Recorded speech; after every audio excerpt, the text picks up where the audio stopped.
Welcome back to Secret Weapons, and today we're talking about what I think is an instant classic in the reverb world, the Mercury 7 by Meris. I think in the modern reverb arms race, where feature set is king and pedals live and die on how many sounds they have, this pedal stands out by focusing on perfecting a couple of things. That isn't to say that it's not without a plethora of features, because it really is. This pedal is dense in all the right ways. But instead of offering you 47 algorithms, you have two. And the two that are in here are incredible. Number one is the Ultraplate, which is a plate reverb that tends to get overlooked by a lot of demos and reviews and a lot of usage, I think, because the Cathedra is considered to be the flagship of this pedal, and with good reason. Cathedra is amazing. But the Ultraplate has a lot of great utility. It's amazing as a rhythm guitar reverb. It's amazing to support delay lines without eating them up. And it's great to create stereo images when you don't need giant reverb there. The Cathedra, however, is a totally different animal. It's huge, it's expansive. It's clearly the algorithm that inspired this pedal when the guys at Meris talk about being inspired by the Blade Runner soundtrack to create this. That's Cathedra. Where Ultraplate is tight and subtle, Cathedra is huge and expansive, where the Ultraplate feels very tactile and dense. Cathedra is airy and hollow sounding almost, but both serve very uniquely different purposes that make this pedal very, very useful, giving this pedal a rightful spot at the table with all of the big box reverbs. I'm also a big fan of the fact that you have a swell function that you can access on both algorithms instead of having a dedicated swell function algorithm of its own. And herein lies one of the most valuable things about this pedal, is that the swell function on this might be the best swell of any reverb I've ever played. I find that the vast majority of swell reverbs trigger very poorly, especially when you've stacked multiple delays in front of it, multiple reverbs in front of it sometimes. You can really get an inconsistent triggering to get those swells hitting when you want them to. And it is hard to stump this pedal. I will put the Therme in front of it, I'll put 3 other delays and a reverb in front of it, and this thing triggers exactly where and when you want it to.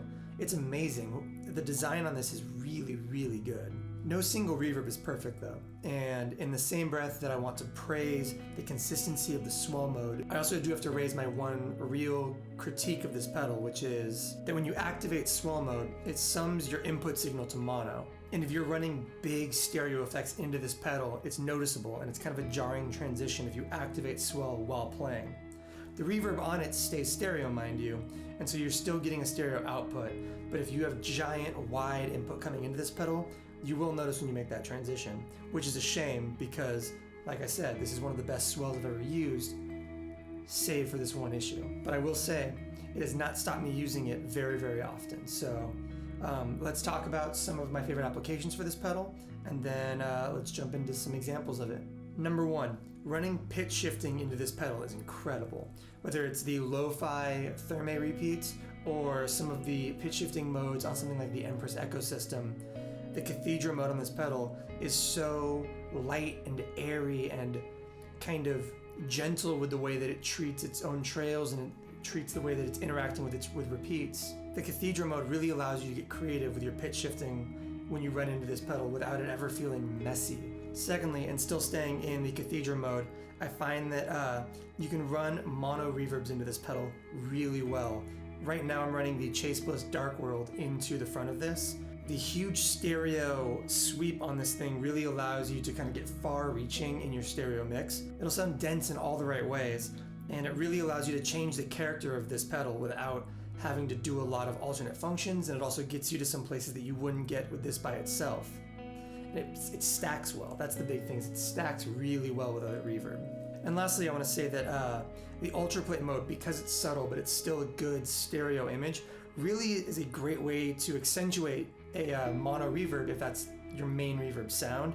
So in one of the other clips that you'll be hearing in a minute, we're going to use the Dark World as the main reverb sound, and then bring this in to kind of show that you can spread that reverb out a little more without this being the dominant sound. So it can be used to accentuate or be your main reverb, and honestly, it's amazing at both. So I think that's it.